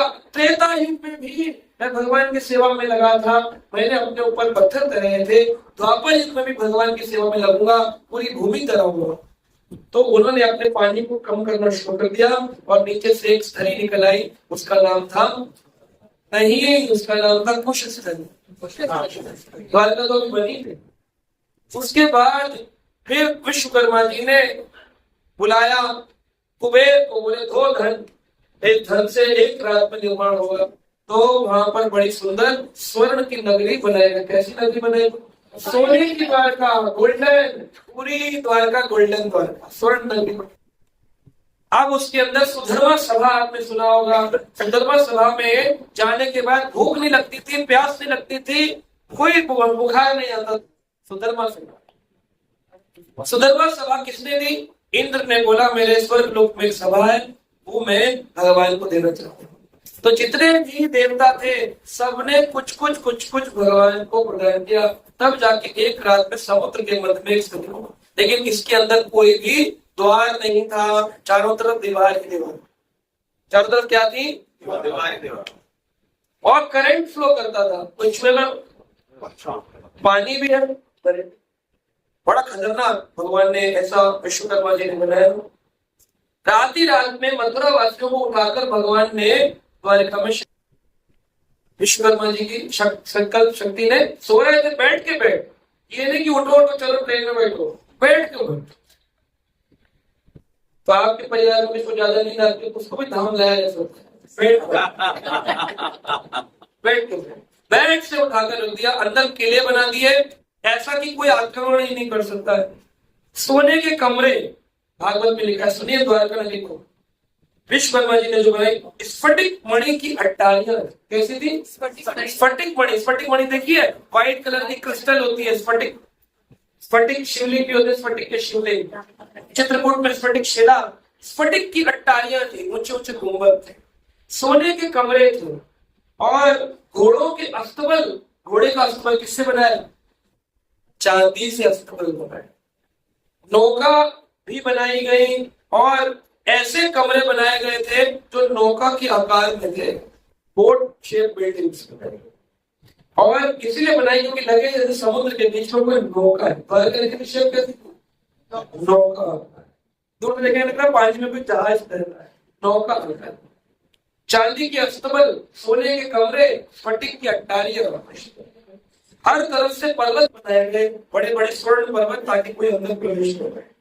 8 रास्ते बनाए गए कि इनसे आ सकते हैं, वो दिखाई नहीं देंगे। वो उसमें पासवर्ड डालेंगे तो गेट खुलता था, उसमें पता नहीं चलेगा दीवार है कि क्या। इतना मायावी द्वारका। द्वारका नगरी की बनावट से पता चलता था कि समझ ही नहीं आएगा कि द्वार कहाँ है। तो जो भगवान स्वयं जब आए हैं तो पूछ रहे हैं, अरे बलराम बलराम द्वारका विश्वकर्मा ने अद्भुत बनाई है, नाम क्या पड़ा? अंदर जो लोग सो रहे थे उनको समझ नहीं आया बाहर किसी जाए, वो पूछे द्वारका, तो नाम पड़ा। तो ऐसे अनेक अनेक कारण हुए। द्वार कहाँ पूछने से नाम पड़ा द्वारका। ये बात हम अपने मन से नहीं बता रहे, ये पद्म पुराण में लिखी है। उत्तम सहसा सत्रो द्वारकाम निवेश। कई बार बोला द्वार कहाँ, द्वार कहाँ, द्वार कहाँ। तो सारे लोग बोले जोर से, द्वारका धाम की जय। भगवत प्राप्ति का द्वार आचार्य ने कहा, इसलिए भी नाम पड़ा द्वार। इसमें 3 दुर्ग बनाए गए थे। दुर्ग यानी 3 किले थे। एक किला था कृष्ण का निजी द्वार, दूसरा था लीला सरोवर, उसमें लीला सरोवर के जलाशय थे, और तीसरा था शस्त्रासार द्वार, जिसमें भगवान के अस्त्र शस्त्र वेपन। तो एक वेपन इन आर्टिलरी थी, एक भगवान की लीला सरोवर की स्थान था, और एक भगवान का निज कृष्ण द्वार। 3 हो गए नहीं? इसमें से जो पानी के नीचे चले गए वो कौन से थे? कृष्ण निज 3 पुरुष थे ना। तो एक बच गया भेड़ द्वार का, एक बच गया मुक्ति द्वार का, और एक द्वार का पानी में। 3 द्वार बनाए ना, एक भूमि पर, एक पानी पर, और एक पानी के बीच में। जो भगवान की निज द्वार का थी, क्योंकि वचन दिया था, तो पानी के अंदर भगवान की लीला के उपरांत चली। लेकिन आज भी जो दूसरी द्वारका, 3 दुर्ग में से एक दुर्ग मेन द्वारका, जहां पर भगवान की भेंट किससे हुई थी? सुदामा जी से हुई थी। देवताओं में सभी सिद्धियां अर्पित करी थी इस द्वारका के अंदर। कहते हैं रुक्मणी जी का जो महल था वो स्वर्ण का था। कैसा था? सोने का महल रुक्मणी जी का, तो कहाँ है वो? यहाँ से 1.5 किलोमीटर दूर है। यहाँ है। सत्यभामा का महल जो था वो सफेद हो। जामवती का महल, उसके अंदर सूरज का प्रकाश था, एक ट्रांसपेरेंट था, सूरज उदय सीधा प्रकाश, सन प्रकाश है। नग्न जीती का जो था उसमें अग्नि के रंग लगते थे, अग्नि का रंग। लक्ष्मणा का सूर्य का ऐसा सूर्य प्रकाशित हुआ है, अंदर सन कलर का। मित्रविंदा का हरे रंग का महल बनाया। कालिंदी का एक ऐसा था जैसे बागान जैसा, हरियाली पसंद थी तो हरियाली है, कालिंदी हो ना, हरियाली है। और भद्रा का जो था वो कमल के आकार में कमल रंग का महल। ऐसे 8 मुख्य महल। वरुण देव ने सफेद रंग के घोड़े भगवान को प्रदान किए थे और इंद्र ने सुधर्मा सभा भवन। कई द्वारका के अंदर छोटी छोटी चौकियां बनाई गई थी। 308 चौकियां थी, चेक पोस्ट। कितने थे? एक एक चेक पोस्ट पर कितनी पुलिस रहती थी? पुलिस उनके टाइम की पुलिस 100 हाथी, कितने? 500 घोड़े, कितने? 50 रथ और 10 हवाई जहाज। 10 ये लिखा है भागवत में। लोग बोलते हैं हवाई जहाज का आविष्कार कलयुग में हुआ। द्वापर में 10 एक चेक पोस्ट पे खड़े थे। कितने चेक पोस्ट थे? 308। कितने घोड़े, कितने हाथी, कितने रथ थे? 100 हाथी एक पर, पूरे में नहीं। 100 हाथी एक चेक पोस्ट पर, 500 घोड़े एक चेक पोस्ट पर, 50 एक चेक पोस्ट पर और 10 हवाई जहाज हमेशा खड़े थे। भारत में ऐसी सीमाएं तैयार हुई भगवान कृष्ण के द्वारे करने में। तो भगवान के पास जब जरासंध सत्र 18 बार आया, भगवान ले गए। कालियावन नाम का राक्षस इधर से आया और इधर से जरासंध आया। दोनों तरफ से आक्रमण हुआ, लेकिन मथुरा में अंदर कोई रेसिडेंशियल प्रॉपर्टी नहीं, सब चले गए थे। कहाँ? अकेले कृष्ण भगवान। रात को यहाँ रखकर द्वारका नाम देकर रात की रात, एक रात में बदली गई, एक रात में ट्रांसफर हो गया। लोग पूछते मुहूर्त दे दीजिए कौन से दिन गृह प्रवेश करें। एक ही रात में कंस्ट्रक्शन, एक ही रात में गृह प्रवेश, एक ही रात में इनॉग्रेशन, एक ही रात में शिफ्टिंग। तो वापस भी पहुंच गए। सुबह सुबह बोले आओ जरा सभी को। तो भगवान से जब कालियावन पीछे पीछे भागा तो भगवान उससे 1 फीट का डिस्टेंस रखते थे, 1 हाथ का डिस्टेंस। वो पीछे पीछे भागा भागा भागा। उधर मुचकुंद महाराज जो थे उन्होंने फल पाया था देवताओं से कि मुझे भगवान का दर्शन हो। जब भी मैं सोऊं उठूं मुझे भगवान का दर्शन। और ये भी चाहा था कि जब मेरे को भगवान का दर्शन हो, लेकिन जब मुझे नींद से उठाए वो जलकर भस्म हो जाए। अगर आप भगवान डायरेक्ट दर्शन दे, भगवान को भस्म होना पड़े, क्योंकि वचन है भगवान के भक्तों को देवता हो। तो भगवान ने कहा कालियावन जो है इसको फल मिला है, कृष्ण से मरेगा नहीं, कृष्ण से मरेगा। मुझको उनको फल मिला है देवताओं से कि ये जिसको देखेगा वो मर जाएगा, तो दोनों को मिला देते। तो उसको कृष्ण से मरे, कृष्ण भागे, वो पीछे पीछे भागत काले रुक जा अघोरी, नीच चढ़ गए भगवान। धौलपुर तक भागे। धौलपुर में गुफा थी, मुझको वहां सो रहे थे, कई युगों से सो रहे। जाकर अपना पीताम्बर रख दिया और भगवान छुप के पीछे खड़े। दौड़ा दौड़ा आया कालियों कहता अच्छा वहां मथुरा से भगाते भगाते यहाँ धौलपुर ग्वालियर के पास गया है, 1 किलोमीटर भगाया, अब सो रहा है। 1 लात मारी तो मुझको उठे युगों बाद उठे तो उनके आंख से प्रकाश, सामने जो खड़ा था वो जलकर हम बड़े घबरा गए। बोले पता नहीं किसका पुत्र था, कौन सा राजा था, आई कार्ड भी नहीं मिला, आधार कार्ड भी नहीं मिला, किससे मैं मालूम कौन था, घर तक अस्थि पहुंचाने के लिए एड्रेस बताओ, कुछ नहीं। बड़े गिनती में भरकर बोले कौन का पुत्र था, कौन था। भगवान बोले आप कौन? तो बोले तुम्हारी जो इच्छा है, मैं कृष्ण हूँ, तुम्हारी इच्छा की दर्शन देने आया हूँ। बोले कौन मर गया प्रभु? बोले चिंता मत करो, इसको मरने के लिए लाया। तो देखिए भगवान की प्लानिंग। अच्छा इसके बाद भी जरासंध की तो लड़ाई वहां पेंडिंग, वो बाहर चिल्लाया मथुरा, ये तो अंदर अंदर चल रहा है। 1 रात में द्वारका का निर्माण, 1 रात में शिफ्टिंग, 1 रात में ही द्वारका नाम। वापिस गए, कालियावन युद्ध करा, वध करवाया। जरासंध पेट पे खड़ा चिल्ला रहा, बाहर निकल कृष्ण। सोच रहा डर के बैठा, अभी तो कृष्ण भी बाहर निकले। कृष्ण बोले चलो युद्ध किया। तो जरासंध को क्योंकि वरदान मिला है तो वह भागे, तो उसने नाम दिया भागता है। भगवान रणछोड़ के नाम से ठाकुर जी में आरती पूजे जाते हैं। रणछोड़ राय भगवान की क्या भगवान रणछोड़ के भागे। तो जो मूर्ख होते हैं कई बार हमें मिलते हैं, हमसे पूछते हैं आप उनकी पूजा करते हैं जो रण छोड़कर भाग। अगर तुम लड़ने गए थे तुम्हारा मालूम नहीं कुछ बात उठा के बोल दिया। तो भगवान ने अपने भक्तों को बचाने के लिए ब्राह्मणों का आशीर्वाद खराब नहीं होना चाहिए, भगवान रण छोड़कर चले। कौन से पर्वत पर चढ़ गए? एक पर्वत पर चढ़ गए। नीचे से जरासंध ने उस पर्वत पे कहा इसमें आग लगा, तो वो पर्वत का नाम था प्रवर्षण पर्वत।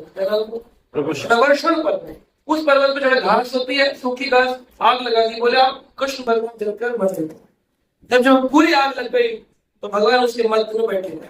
अरे जब भगवान का भक्त प्रहलाद आपसे नहीं जलता है तो ये ठाकुर जी प्रवचन पर्वत क्या था?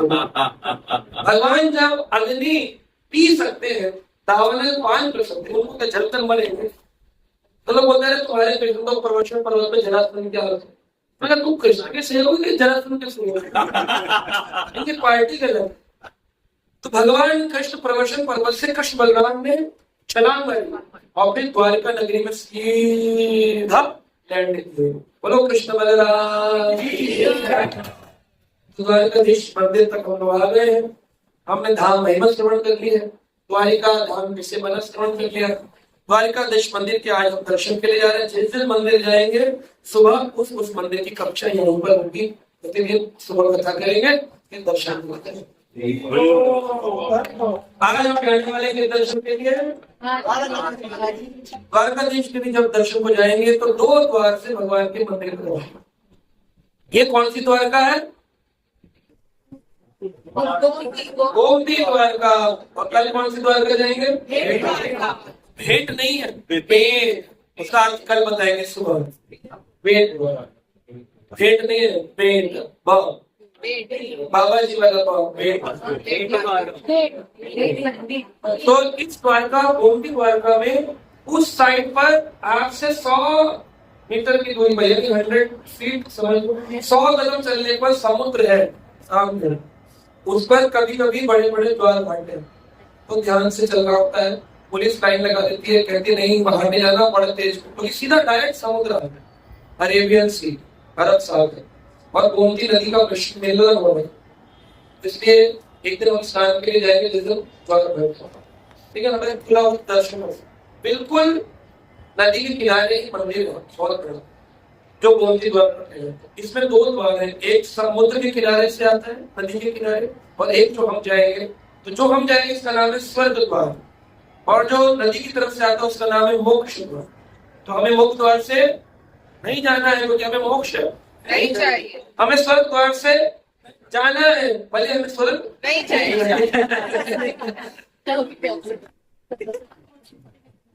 ये जो मंदिर की ऊपर आप देखेंगे इतना ऊंचा मंदिर है, कितने फीट का है? 150 फीट, 150 फीट का मंदिर है। कितना बड़ा है? उसके ऊपर जब आप समुद्र के से आएंगे तो 56 सीढ़ी चढ़नी पड़ती है, लेकिन यहाँ से जाएंगे तो सीधा सीधा पैदल चलो। तो 56 सीढ़ी चढ़ के जाना चाहते हैं कि पैदल पैदल सीधा? बूढ़े लोग कहें सीधा सीधा, जवान लोग कहें नहीं। तो हम लोग दोनों गेट जाएंगे, एक दिन।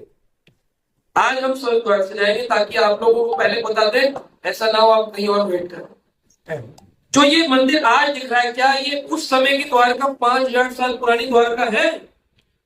नहीं, वो भूमि है, लेकिन इसके ऊपर 1200 साल पहले इसका रिनोवेशन राजाओं को, इसका निर्माण करा। इस द्वारका के अंदर 7 मंजिलें हैं, 7 स्टोरी टेम्पल।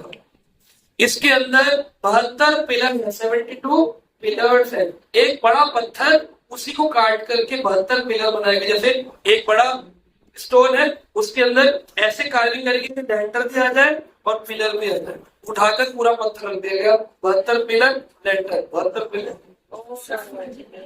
लेंटर अलग और पिलर अलग नहीं है, पिलर और लेंटर जुड़ा हुआ। 72 पिलर, एक पत्थर को काट करके देखना है, ये तो देखने जाना है।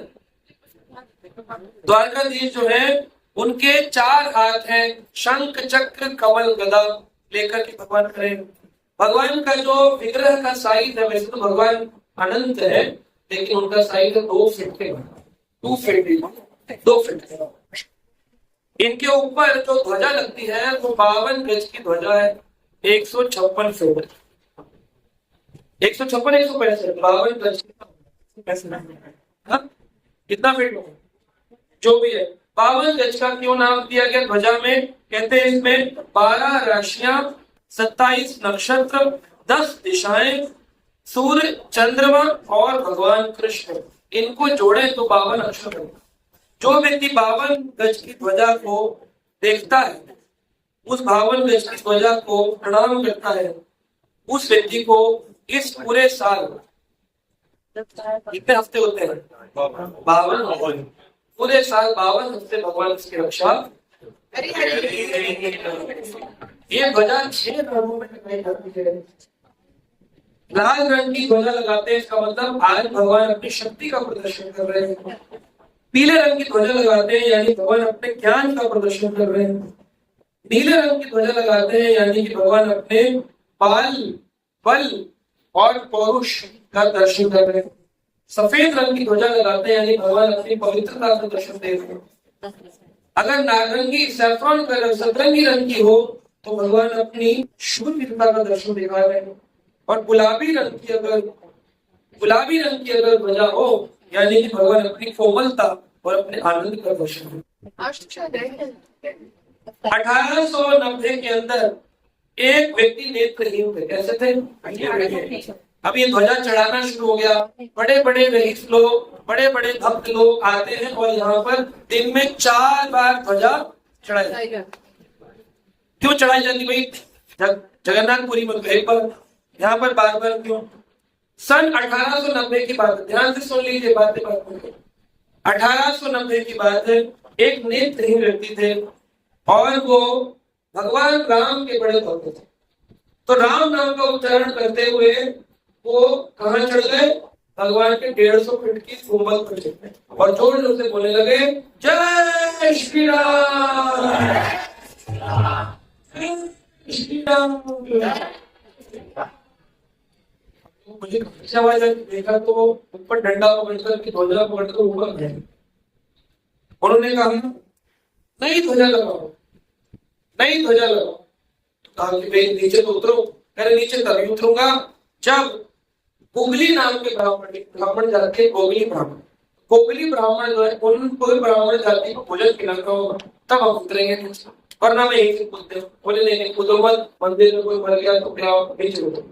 तो उसको जैसे तैसे करके एक सेठ, जो उनका नाम था कनुआ सेठ या कनुआ सेठ, जैसे भी कहूँ, कनुआ सेठ थे। तो उन्होंने कहा, अच्छा मैं ध्वजा चढ़ा दूंगा, जो भी होगी 56-52 गज की मैं चलाऊंगा, महंगा कपड़ा लगेगा, इतना मीटर मैं लगा दूंगा, तुम नीचे उतर जाओ। बोले कोगली ब्राह्मणों को भोजन करो, खुद नेत्र है नहीं। नीचे उतर करके भोजन हो गया, सब हो गया, ध्वजा चढ़ गई। अगले दिन सब सो रहे थे, अचानक फिर आवाज आई, जय श्री राम।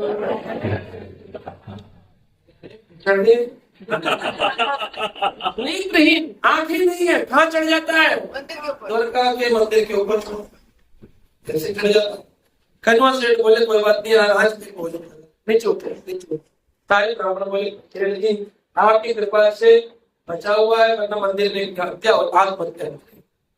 सेठ जी ने कहा, एक नियम लगा, पहरेदारी कर दो मंदिर की दीवार में चारों तरफ, जंजीरें बांध दो, गार्ड बैठा दो, कोई ऊपर न जाए। 24 घंटे के गार्ड बैठा दिए, जंजीरें लगा दी, सब लोग सो गए। सूर्य को आवाज आ रही थी, एक नहीं है, शक्ति नहीं है, बल नहीं है, धन नहीं है, चढ़ जाता हो। अब भगवान ने जिस भक्त को अपने सिर पे चढ़ाने की सोची हो, ठाकुर जी की कृपा से। अब उन्होंने कहा, ये ऐसे नहीं बनता, इसको यहाँ से दूर छोड़ दो। 30 किलोमीटर दूर यहाँ हम सब इलाका, 30 किलोमीटर दूर जहाँ जाएंगे भेड़ द्वार, वहाँ 30 किलोमीटर दूर ओखा क्षेत्र में जाकर छोड़ दो। अब वो ऐसे गोल गोल घुमा दिया, घूमेगा। तो गेम होता था ना, आपकी पट्टी बंदी गोल कर दो, तो गोल गोल करके ओखा क्षेत्र में ढूंढे, कहा मंदिर कैसे है, और सबको बोल दिया इलाके में सेठ जी ने कोई इसको मंदिर पर वापस करने को दे। फिर क्या हुआ, अगले दिन सब सो गए, सुबह उठ के आवाज आ रही थी अच्छा ओ बोले सेठ जी मैं जो हूँ भगवान की इच्छा से यहाँ आ रहा हूँ, ये भगवान के प्रपंच में मैं चाहता हूँ कि ये मंदिर का ध्वजा प्रतिदिन बदलता है, इसलिए आज भी यहाँ पर प्रतिदिन ये परंपरा बहुत भक्ति है। डेली चेंज 4 बार सेम सेम कलर। तो हर व्यक्ति डोनेशन हो, जैसे मंदिरों में प्रसाद वितरण पर हमारी ओर से, साधु सेवा हमारी ओर से, ऐसे हमारी ओर से झंडा चढ़ेगा। तो यहाँ पे बड़े बड़े लोग आते हैं, टोकरियों में झंडा रखकर पूरी फैमिली ढोल नगाड़े बजा करके आप कभी जाएंगे चढ़ रहा में चढ़ता ही रहता, 3-4 बार 4 बार चढ़ता। बुध मंगलवार के दिन पीले रंग का झंडा चढ़ता है, बुधवार के दिन हरे रंग का झंडा चढ़ता है, बृहस्पतिवार के दिन सैफ्रॉन झंडा से अलग झंडे। यहाँ पर सन 2001 में आपको याद होगा, कोमल माता जी बता सकती है, एक बहुत बड़ा भूकंप आया था 2001 में 26 जनवरी कुछ में। तो द्वारका में भी बहुत सारा गड़बड़ हुआ, लेकिन यहाँ मंदिर के अंदर एक घंटा पत्थर तक नहीं, ये भगवान की कहते हैं कि एक बार एक बूढ़ी लेडी थी, 50 साल की करीब वो हो गए थे उसको, बूढ़ी मतलब बूढ़ी तो नहीं कह सकते, जब से वो भक्ति में आई तब से 50 साल की हो गई बूढ़ी थी। उसके मन में कामना थी, 50 साल की तो थी कि मेरे पुत्र हो। अब बोले घर तो हो गई, 50 साल की हो गई, अब कहाँ पुत्र होगा, जिसके पास जाए पंडित जी तो बोलते हो हम भाई आशीर्वाद है, लेकिन अंदर है अच्छा। तो उसको किसी ने बोला अरे तुम जाओ और जाकर के द्वारकाधीश से मन्नत मांगो, तो तुम्हारी मन्नत पूरी। तो बोले कि ठीक है, मैं मन्नत मांगती हूँ कि मैं यहाँ पर आकर के क्या करूंगी, 100 नारियल फोड़ूंगी और एक भक्त का नाम बोल दी, सौम्य मानक नाम के भक्त हैं, उनके मस्तक पर फोड़ूंगी अगर मेरे बच्चा। अब भक्त बोला ये एक तो हमारी प्रार्थना करना तो हो भी गई पूरी, सर तो हमारे फोटे। तो वो जो मानव जो थे उन्होंने बोला कि भाई ऐसा काम मत करो, भगवान कैसे भी करना लेकिन इसकी इच्छा पूरी। अब देखिए एक तरफ तो बोलते प्रार्थना करो, अब यहाँ हम इसलिए बता रहे हैं लीला कि भगवान की इच्छा आपके समर्पण में कितनी प्रबल हो जाए। दुर्योधन ने प्रयास किया, पांडव बेकार हो जाए, आगे है कि नहीं। इस प्रकार से यहाँ पर मानव जी ने बोला ना हो इसकी इच्छा, लेकिन क्योंकि उसने मन्नत मांगी थी तो उसके घर पे एक बच्चा, और जब बच्चा हो गया तो सारे लोग तो खुश थे, लेकिन के सिर पर सोना अब उस ब्राह्मण को पकड़ता है, बोलिए वादा किया तो निभाना पड़ेगा, इसने बच्चा दिया भगवान को। अब वो घबरा गए, सिर नीचे करके बैठ गए और वो नारियल लेकर के उनके सिर के ऊपर फोड़ने लगी। जैसे सिर के पास लाए तुरंत वो नारियल अपने आप ही हाथ से फूट गया। दूसरा उठाया, ऐसे एक ही करके 100 के 100 नारियल बिना सिर को स्पर्श के अपने आप ही फूट गए। मानो कि बोले ठाकुर की बड़ा रक्षक। तो ये अद्भुत द्वारकाधीश की इच्छा है। यहाँ पर आज मेरे भक्तों से 2 प्रश्न किए थे, उन प्रश्नों का उत्तर ले लेते हैं, उसके बाद हम दर्शन को जाएंगे। यहाँ पर आपको ध्यान देने वाली बात है जो कि भगवान की जो कृपा है ये गुरु के माध्यम से आती है।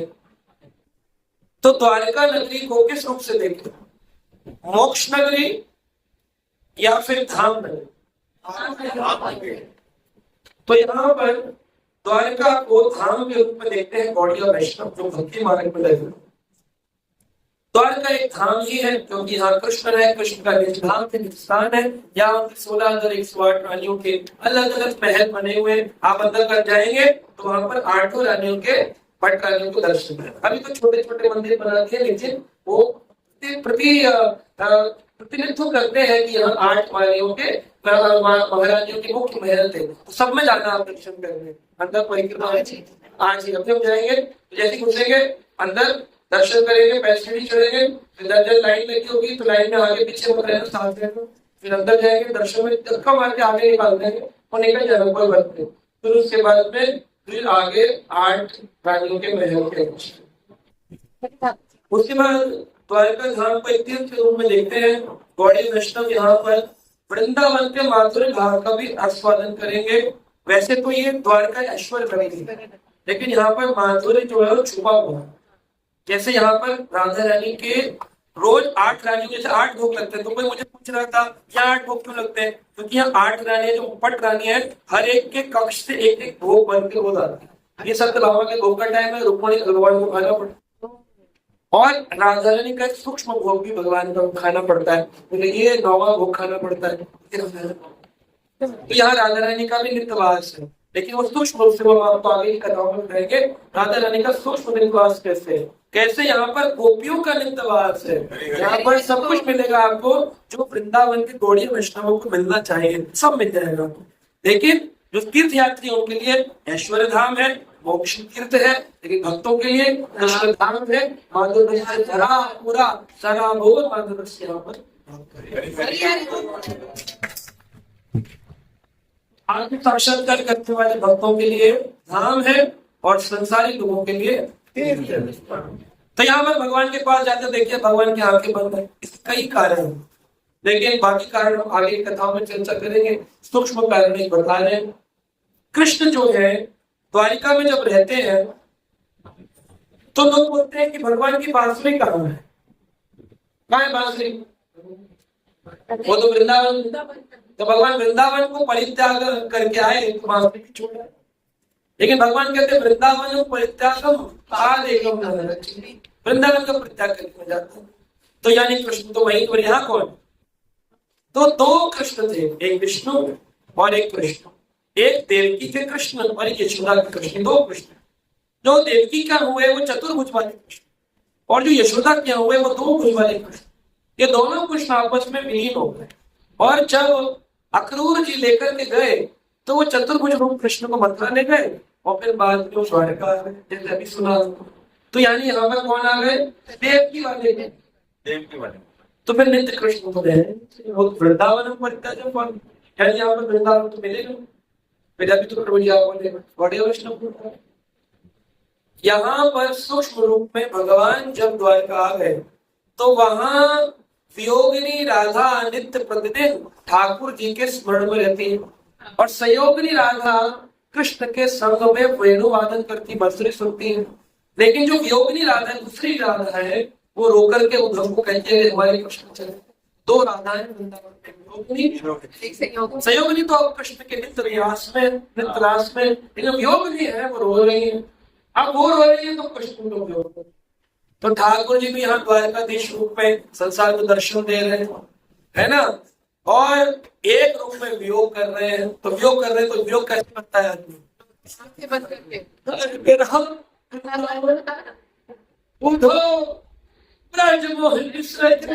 आंखें ठाकुर जी वृंदावन। तो यहाँ पर ठाकुर जी कौन हो गए? ऐश्वर्य वाले विष्णु हैं, लेकिन उनके तत्व में कृष्ण रूपी वियोग कृष्ण भी है। कृष्ण को अलग थोड़ी है तो वही कृष्ण। अब जो गए गीता सुनाने के लिए महाभारत में कौन थे?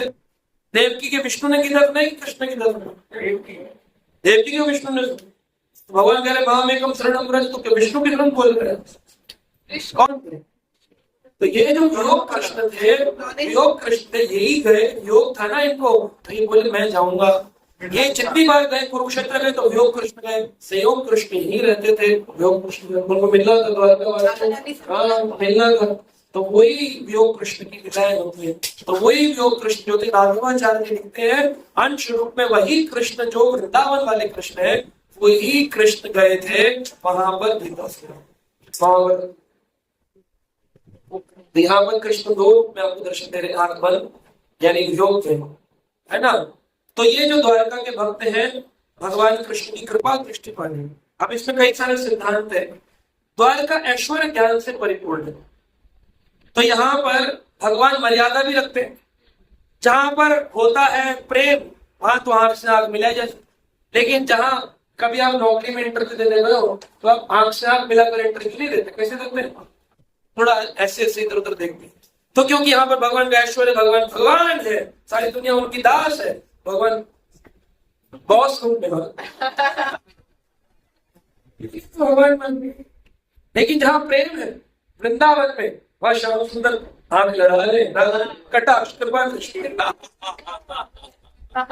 है ना। तो यहाँ बॉस ऐश्वर्य होगा, ऐश्वर्य कुछ भाव से देखो। एक भाव है वृंदावन एक जगह है जहां पर कृष्ण अपने भक्तों के पीछे भागते हैं, कृष्ण अपने भक्तों के पीछे भागते हैं। लेकिन द्वारिका वो जगह है जहां पर भक्त कृष्ण के पीछे भागते हैं। वृंदावन में कृष्ण कहते हैं कि मैं भक्तों का दास, और यहाँ के लोग कहते हैं हम भगवान के दास। और राधा रानी कहती है कृष्ण हम तुम्हारे हैं, और यहाँ रुक्मणी नदी कहती कृष्ण आप हमारे हैं। इन भेद के कारण वहां कृष्ण की आंखें खुली है। कृष्ण कहते हैं ये मुझे बिल्कुल अच्छा नहीं लगता है, मुझको अपना मान लेना कि कृष्ण तुम हमारे हो, और एक हो कृष्ण हम आपके। लेकिन मुझे जब बोलते हो कृष्ण तुम हमारे हो, मुझे ऐसा लगता है बर्डन। जब बर्डन होता है तो क्या करते हो, कोई वजन उठाओ तो क्या करते हो, बर्डन हो जाता है। कृष्ण की आंखें बंद जाओ, बर्डन होता है। और क्या है, कहते हैं कि कृष्ण की जो कृपा दृष्टि है, इसका मतलब है भगवान का डायरेक्ट लव्स यानी कृपा पात्र होगा। उसके लिए व्यक्ति को भगवान का परम रस में आना होगा, नियम पालन करने होंगे, मांस मदिरा प्याज लहसुन चाय कॉफी त्यागना होगा, निरंतर भगवान के नाम का जप करना होगा, तब भगवान आपको आंख खोलकर दर्शन देंगे। लेकिन जब आप चाय पियोगे कॉफी पियोगे, घूमने आए हो, तीर्थ करने आए हो, भौतिक बुद्धि मांस खाते हो, भगवान आंखें बंद करने करे नहीं। विषय को मैं देखता है, तू मुझे देख मैं तुझे आप देखेंगे वो। लेकिन जहां आप भक्त बन गए वो आपको दर्शन देंगे। कैसे दर्शन देंगे अब आपको कल की कथा।